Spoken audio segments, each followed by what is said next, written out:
When I was a couple weeks short of my 70th birthday, I started thinking about my mother's mother, who lived to be 100, and her mother, who lived to be 102, and my father, who lived to be 90, longer than anyone we had ever heard of in his family. I began to think that maybe our generation could be the first to routinely live to be 100. When I talked about this at family dinner one night, my granddaughter, who was 5, said, "What are you going to do for the next 30 years, Grandpa?" Hello, I'm Dr. Janet Price. And I'm Gregg Kaloustian. And we are Oldish. And this is our podcast, Oldish. If you're oldish or know someone who is, please join us every week for conversations amongst ourselves And our special guests about what it means to be oldish in the 21st century. If you ever wonder whether you're getting old, you're oldish. What are you going to do for the next 30 minutes? Hi, it's Gregg. Today it's just me. Janet is busy, and I'm in between road trips, and it's a rainy day, so I'm not playing pickleball. So I thought I would take advantage of this opportunity to do an episode by myself about some of the resources that I've used to learn how to outfit my van for the nomad life and how to learn how to play pickleball, and share some of these resources with you and give some shout outs to people that have been very helpful to me over the last few years while I've been undertaking the beginning of this journey. So without further ado, I'm just going to jump right into that. First of all, I want to, strangely enough, I want to give a shout out to YouTube, because even though I have doubts about things like privacy and security and evil empires about YouTube, I still have depended on it over the last few years for everything from learning how to install the plumbing in the house that I'm living in, and learning how to hang drywall and that sort of construction-y kind of thing. But it's also where I mostly learned how to play pickleball. And it's also where I learned about van life and the nomad life that I'm just beginning to explore. So without YouTube, I wouldn't be here today. It's also where I learned how to do podcasting. So thanks, YouTube, and look forward to seeing you there soon. So to get back to the Pickleball Nomad resources, let's start with the pickleball. That's for me is the daily part of the Pickleball Nomad, because even when I'm home, I go someplace to play pickleball. I seem to have become addicted in a fairly short period of time. And even on days when I try not to go to play pickleball, I end up going to play pickleball anyway. So today was supposed to be raining in the town where I usually go to play outdoors. I just heard from someone who told me that it's not actually raining there, so I could have gone to play today, but it's probably not a terrible idea to take a day off every once in a while and let the legs rest and let the mind rest and so on. So here I am. So I've been playing pickleball for coming up on 4 years now. I was taught by a good friend of mine who had learned from her son how to play, and they both still play. And I've been playing for pretty steadily for these last 4 years. I did take a couple of months off once when I tweaked a knee because I played without warming up first. So to the extent that I'm qualified to give any tips on actually playing pickleball, the number one tip that I have is stretch and warm up before you play, because especially for us older players or oldish players, the body isn't ready to go quite yet for lots of things. And so a little bit of stretching and warming up before playing is a really good idea. So one of the places where I've learned about that is the first set of shout-outs that I want to do, and also talk about the resources that these folks have made available.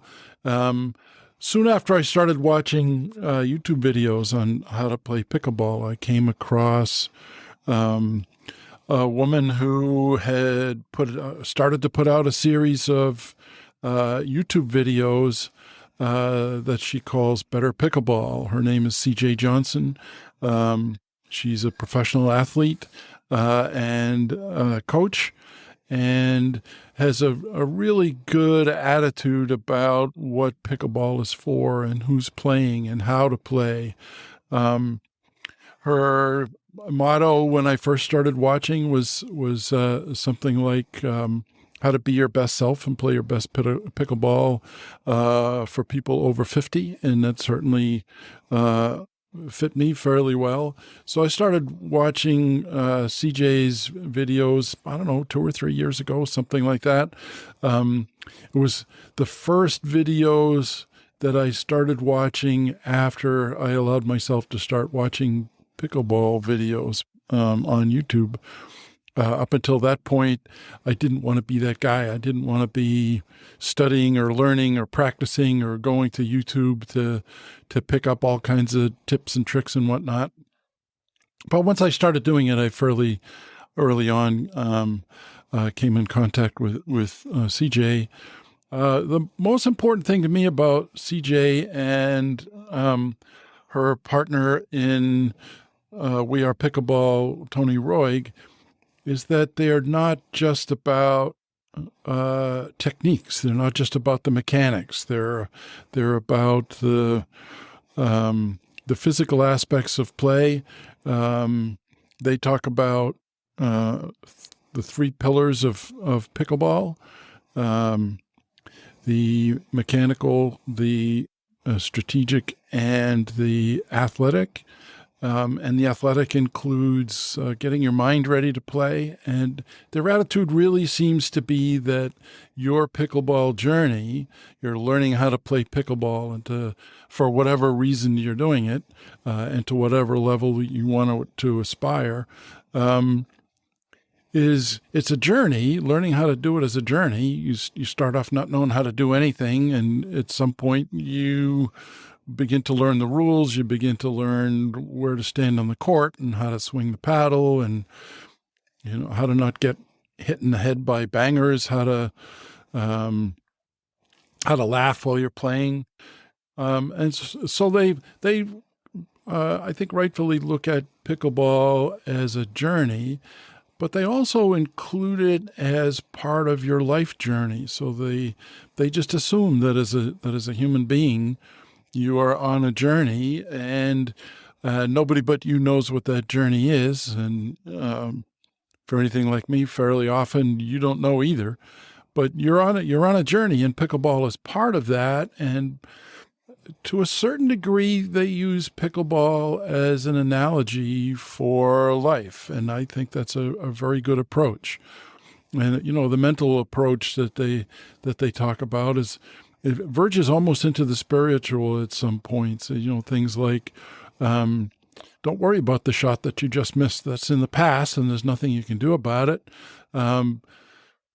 Don't think about the shot that you're going to do tomorrow, or what the score is going to be of the game. Even is be there in the moment and play the pickleball shots that are there in the moment. So play the shot that comes to you from your opponent, and be there to hit it back to the opponent.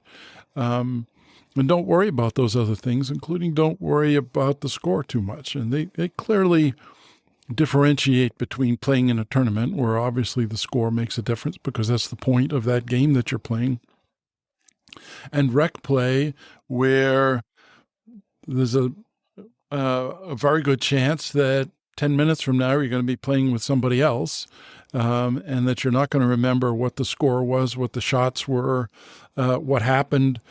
in the game that you played just a little while ago, because in rec play, it's usually an open style of play, and people rotate in and rotate out. And depending on where you're playing, sometimes you may sit out between games for some period of time, or there may be just enough people to play, and so you rotate through the partners. It's not like you're playing with the same people on the same team with somebody else for a very long period of time. You're playing that rotating game. So getting stuck on any particular thing that you just did, or getting stuck on who you're going to play next, getting anxious about playing against somebody that you don't feel comfortable playing against, or whatever. Their attitude is, be in the moment while you're playing, be present while you're playing, and you're going to have much greater success than if you're living in the past or living in the future any kind of way. So, and that, that to me, fits up very well with the spiritual aspect of the game, with being present, being mindful, that sort of thing.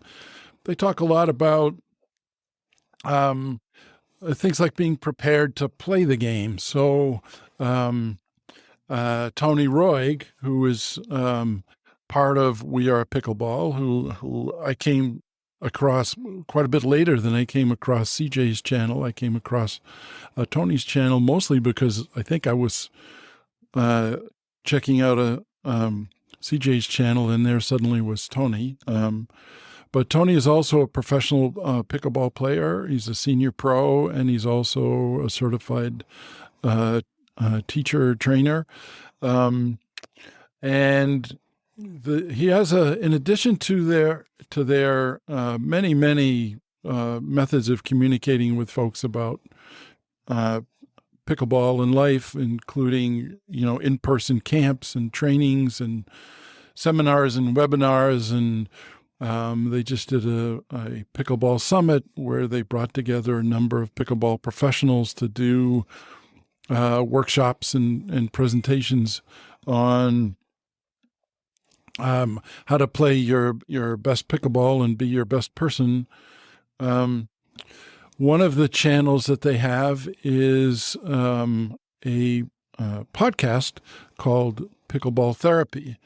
And I have taken to listen to Pickleball Therapy in my car on my way to play pickleball in the town that I play in. It's a 40-minute commute.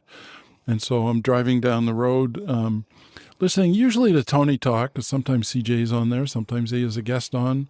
But mostly it's Tony talking for 15 minutes or so about things that you might want to be aware of today while you're playing, including a lot of listen to this while you're getting ready to play, because where your play starts for the day is when you're on your way. It's before you actually get there.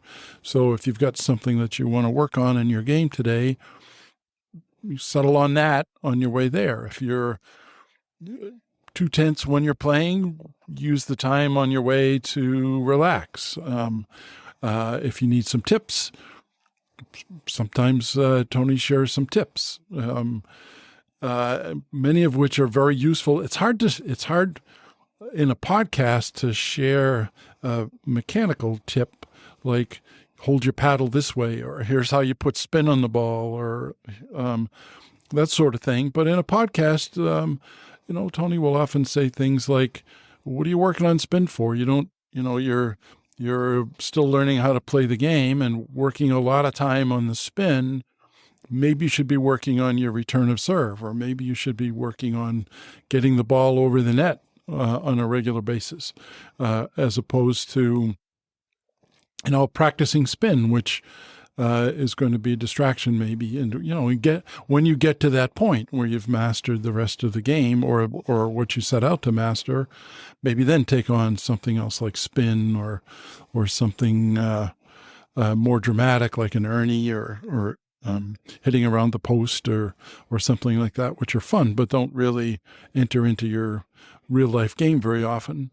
So I listen to Tony's podcast, Pickleball Therapy, as therapy when I'm on my way to play.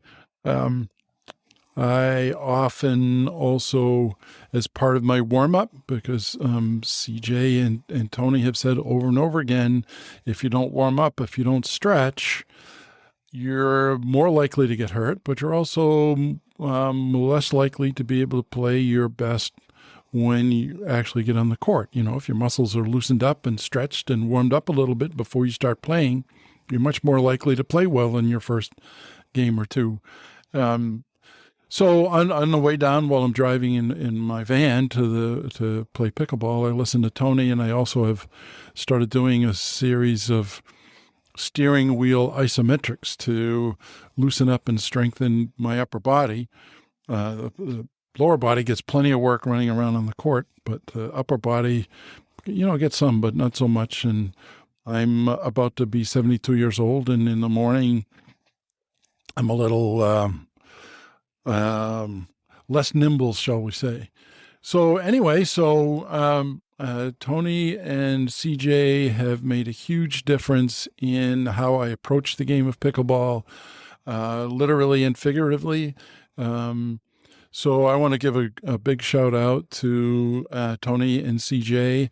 And as with the other folks, I'll give a shout out to in this podcast episode. There will be links to their various channels in the show notes. And so please go and check them out.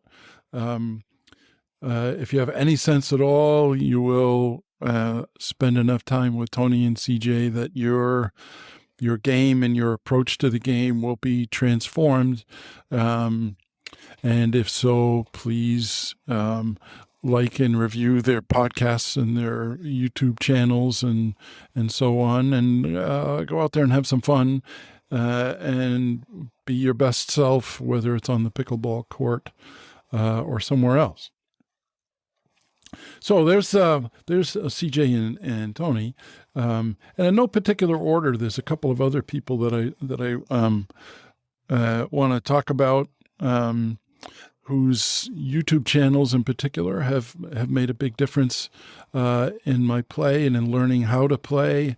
Not as much as with Tony and CJ, or CJ and Tony, who have a somewhat different approach. These folks are more about the mechanical side of the game and how to make that shot, or how to plan for a certain strategy. And I learned a lot about all the way from how to choose a paddle to how to actually hold the paddle correctly. And something that I've heard from more than one of these folks, including CJ and Tony, is how to not hold the paddle. One of the things that has come up a lot in my game is that I hit the ball long often, I hit the ball wide often, and it's almost always comes down to tension. That when I'm playing in the game, I can feel myself tense up as I'm playing, and so I end up, among other things, gripping the paddle too tight, which makes the paddle much more springy, so to speak, and it also makes my arm and shoulder and the rest of my body much tighter, and so there's more force going into the shot than there really needs to be on a regular basis. So one of the tips that I picked up from a couple of these folks and CJ and Tony is let go of the paddle. Take it out of your hand. So I've started doing that in between shots. I will actually take the paddle out of my hand, and sometimes I'll even shake my hand around just to try to loosen things up a little bit. Also, taking a deep breath and allowing the tension to go out of me before I serve and in between points is making a big difference in my game. So anyway, some of the mechanical things that I've learned, I started watching a YouTube channel a few years ago called Primetime Pickleball, and the presenter and the co-founder of the Primetime Pickleball channel was a young man named Jordan Briones. I was a professional player and a certified trainer and all of that, as are most of the people who put YouTubes up about how to play pickleball. And Jordan has just, he really seems to have a good way of talking about how to make a shot, how to do the mechanics of any specific shot, and how to do things like improve your dinking or improve your serving or put more spin on the ball or play more defensively. And so Jordan has moved on now to his own channel. I still tune into Primetime Pickleball to learn some things. But Jordan has moved on to Briones Pickleball, and I will put a link to both of them in the show notes, so that I highly recommend that you go to Primetime Pickleball and to Briones Pickleball to learn a lot of the mechanics of pickleball. And likewise, a young man named Barrett Kincheloe, who has a YouTube channel, etc., called Pickleball Kitchen. And he has a very, very good, solid, calm approach to teaching people how to play. I've learned a lot about the mechanics of shots and strategies for which shot to hit in which circumstances and how to make that shot. So I can't say enough about Pickleball Kitchen in terms of my development as a player from the mechanical point of view. I still won't say that I actually know what I'm doing, but I know more about what I'm doing than I did certainly 3 years ago when I started getting a little bit more serious about the play and wanted to learn how to play better than just going to the tennis club and hanging out with the pickleball ladies there and banging the ball back and forth. And so Pickleball Kitchen has made a big difference in my playing over the years. So please check out all these folks that I've talked about. There are quite a few others whose pickleball instructional videos I've watched on YouTube more than once, and I probably subscribe to 10 or a dozen YouTube pickleball channels. But these are the folks that have made the biggest difference to me in how I approach the game and how I play the game. So I'll come back in a couple of minutes, and I'll talk about the nomad life, the van life part of the Pickleball Nomad, and don't go away. If you like what you've heard so far and would like to hear more, please visit our podcast page to listen to some more of our podcasts, and tell a friend. There's a good chance that if you like what you've heard, that a friend will as well. If you'd like to support our podcast, the easiest way to do that right now is to go to our show notes, and you'll find a link to my website, canoncom.com, where you can purchase some materials and a couple of books I've written about my adventures in high-altitude fundraising. The proceeds of any purchase that you make will go, first of all, to the Hope for Gus Foundation to contribute to medical research to hopefully find a cure for Duchenne muscular dystrophy. If you don't know what that is, listen to our podcast on Oldish on Everest. And also, there are a couple of things there that you could buy that are commemorative T-shirts and flags and so on.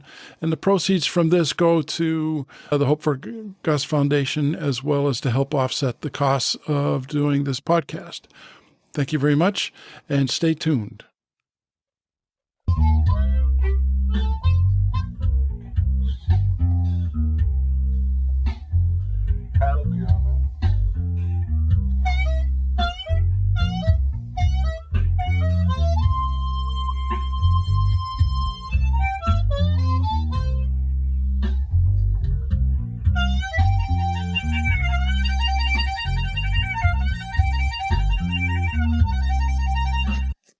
Hi, I'm back. I want to talk for a while about resources that I've used specifically on YouTube for fitting out my van for the van life nomad part of Pickleball Nomad. It's taken me quite a while to work on it. I decided I decided over a year ago when I bought my minivan. That would be one of the things that I would have in mind, was that I could, in addition to using it as a vehicle to haul building materials for my house remodel project, and having a lot of seats in it so that I could drive all my grandchildren and other family members around at the same time. I also had in mind that it would be a useful vehicle for when I wanted to go camping. At the time, I wasn't thinking van life specifically, as far as I can recall, but I was thinking camping, and van life is just camping a lot. But back in the spring, as I was driving home from Atlanta, where I'd been with my sister, she passed away, I started thinking about, wouldn't it be handy to just hit the road? I felt like, if not now, when? I knew that things were changing in my life, and that it might be a good idea to find some other way to occupy my time and to get around the world, or at least around the U.S. My financial resources are quite limited, but I did have enough to fit out the van and buy some gasoline, and my income is enough so that I can keep my small house, which doesn't have a mortgage on it, and drive around and live in the van as much as I wanted to. So I've taken a couple of road trips since then, but I started looking at, in addition to pickleball resources and house repair resources and just time-wasting resources on YouTube, I started looking specifically at van life resources, and started looking at what other people have done with their vans or other RV type vehicles, and learned as much as I could from them. So I want to give a shout out to 3 in particular, and again, I'll put links to their YouTube channels and other things in the show notes. So please go and check them out if you have any desire at all. And well, the first one is a gentleman by the name of Bob Wells. First time I ever heard of Bob Wells was I watched a movie a couple, 3 years ago called Nomadland, which was my first real introduction to the idea that there were people who were living not in big RVs, because I'd heard about that for quite some time. And in fact, my parents even talked about when they retired. And so this must have been 35 years ago, before they retired, 35, 40 years ago, something like that. They started talking about maybe they would buy a big RV and go touring around the country because they like to travel. They did end up traveling quite a bit after my father retired. But they decided that it was way less of a hassle to have a very nice car and drive around in that, and to rent hotel rooms wherever they happen to go. And that probably is, that's probably a reasonable decision for them to have made. But they had more money than I do, and greater attachment to the idea of not camping out than I do. So anyway, I'd known about people doing that for a very long time.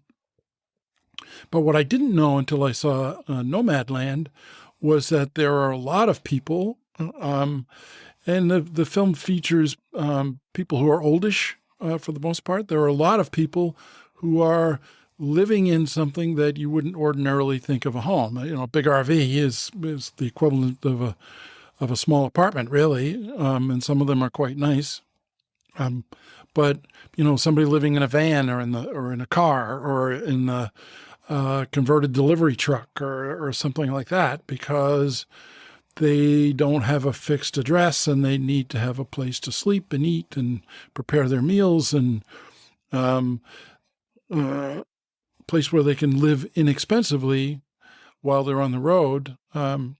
And it looked from the film as though many of those people didn't exactly volunteer. They were doing it because they had to, and that's not something that I was really aware of at that point. I know that people are homeless. I know that many people don't have the wherewithal to have a fixed address, but I never has seen it up close until I watched that film. It's quite a remarkable film. And you should, if you have any interest in van life at all, you should take a look at that. And there's also a 1 hour PBS special that came out right around that time, which was kind of a closer look at what Nomadland is like, not from a slightly fictionalized aspect, but from a more like a documentary or a news type of an aspect. So you can take a look at that as well. I'll make links to those if I can find them in the show notes.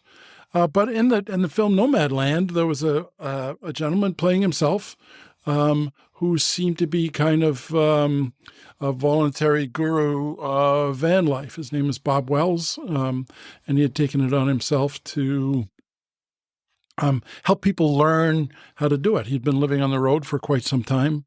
Living out of different vehicles for quite some time, and paying attention to how he was doing it and what he was doing, and just kind of gradually, from what I could tell, found himself helping other people out, giving them tips on what to do, and so on and so forth. And then, as so many people have done before, he discovered YouTube and started helping out people that he couldn't actually see by posting YouTube videos of tips and tricks and things to do in your van or in your different vehicle. He's the first person that I saw. I'm not saying he's the first person that did it, but he's the first person that I saw who went out of his way to interview people who were also living in vans or vehicles. And I started looking at what he calls van tours or RV tours or different vehicle tours.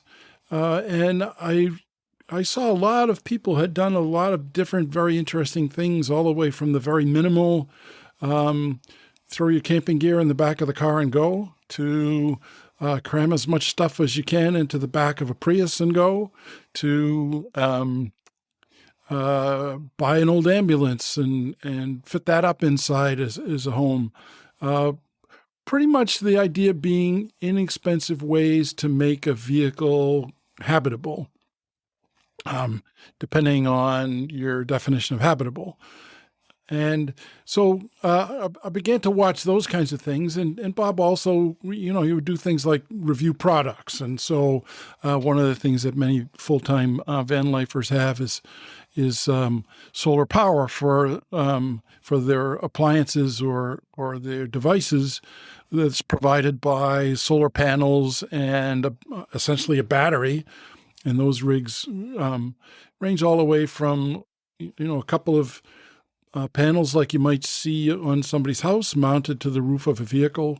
And the batteries range from old car batteries with electronics hooked up so that they could take in the solar power and put it out through electrical outlets to power things. So I began to study up on those things, and the other.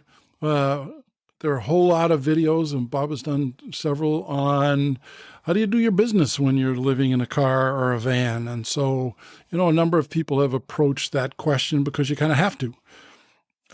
So I learned a bunch of things about that. And then I came across a number of people who were posting no-build van videos. And what they mean by no-build is you don't drill any holes. You don't attach things to the inside of the van that can't be easily removed because you might want to sell it someday. Or, as in my case, you might want to continue to use it for other things when you're not living in it. So Bob introduced me to those things, and I can't thank Bob enough for all the hard work that he's done on my behalf without even knowing me, and on behalf of a whole lot of other people who are living out on the road. And so thanks, Bob. And folks, if you want to know more about Bob, I'll link to his YouTube channel in the show notes. And I was talking about the no build van conversions, and I looked at a whole lot of those. And one of my big questions was, where am I going to sleep? I'm very tall. I'm 6'7". I can't sleep sideways. I saw a number of people who are considerably smaller than I am who would set their bed up sideways in the back of the van, and that left a lot of room for other things. And also because they're short, they didn't need quite as much headroom, so they'd build their bed up in the air and stick stuff underneath it, and then they'd have a whole lot more floor space, so to speak, for other things. But I couldn't do that. I'm fairly tall. And then one day I came across a YouTube video by someone who calls his channel Eric Enjoys Earth.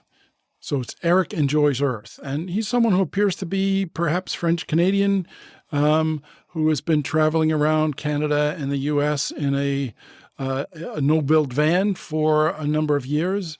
And he had some great ideas on how to fit out the inside of a van. The one that got to me most was he built a bed that is essentially a platform. It's up on short legs to provide storage space underneath. But it also has this feature that I haven't seen anywhere else, which was he's able to push on the front of the bed, so the front edge of the bed, you push on that, and it bends the bed up and creates a bench or a little couch in the middle of the van, as well as in the very back of the van. So it looked like a pretty good way to make yourself more comfortable while living on the road, giving yourself access to storage things that are underneath the bed. But also a bed that turns into a couch could be handy, because you don't use the middle seats in the van anymore if they're covered over with a bed. So what are you going to sit on when you're not sitting in the driver's seat? You can put a chair outside, but what are you going to do if it's raining or too hot or snowing or something like that? So Eric had come up with this bed design that featured a plywood frame or a 2x4 frame with some plywood on the top with piano hinges on it. And I'll link to that specific video in the show notes because it's very cool. It's a very attractive design. It looks great, really functional, and it seemed to me like just the ticket.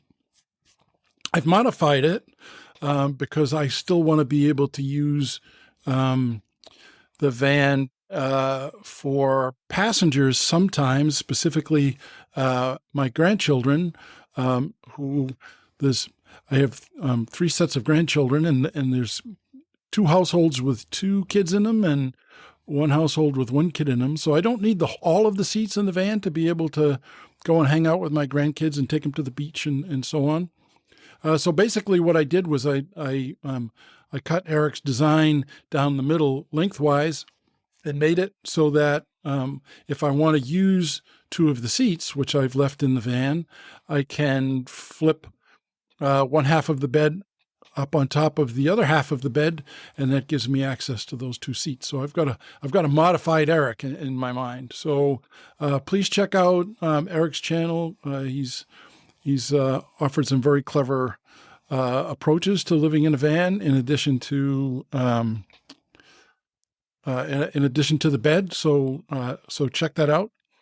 There are a couple others that I would want to talk about. Maybe I'll just throw links in the show notes as additional resources, or maybe I'll do this again. Maybe I'll bump into some of these people out on the road and I'll do an interview with them and put it up that way. But there's one other person that I want to give a quick shout out to, and she refers to herself on her YouTube channel as Travel Grandma. And what I found, in addition to one really good tip on how to make window screens without using glue or Velcro or screws or magnets or anything else, just screening in clips. In addition to that, one of the things that I got from Travel Grandma was just confirmation that someone in their 70s can pick up and go, and they can travel as much as they want to, living in their vehicle while they do it. And that makes it possible to travel around. And, her example has encouraged me to just pick up and go. I'm not a small, elderly or female person. I'm a large, fairly strong male person, but I ain't young. And it's, who knows? It could be a dangerous world out there. But to listen to Travel Grandma talk and the enthusiasm in her approach is encouraging to me to go out and do it. So that's it for now. Thanks for listening. Tune in again soon. Dr. Janet and I have some upcoming interviews, and we'll be working on those now that the summertime and grandchildren time is kind of winding up. We'll be getting back in harness, so to speak. We have some guests lined up, and we'll be announcing who they are and publishing those podcasts fairly soon, we hope. So thanks for listening, and be safe out there. Thank you.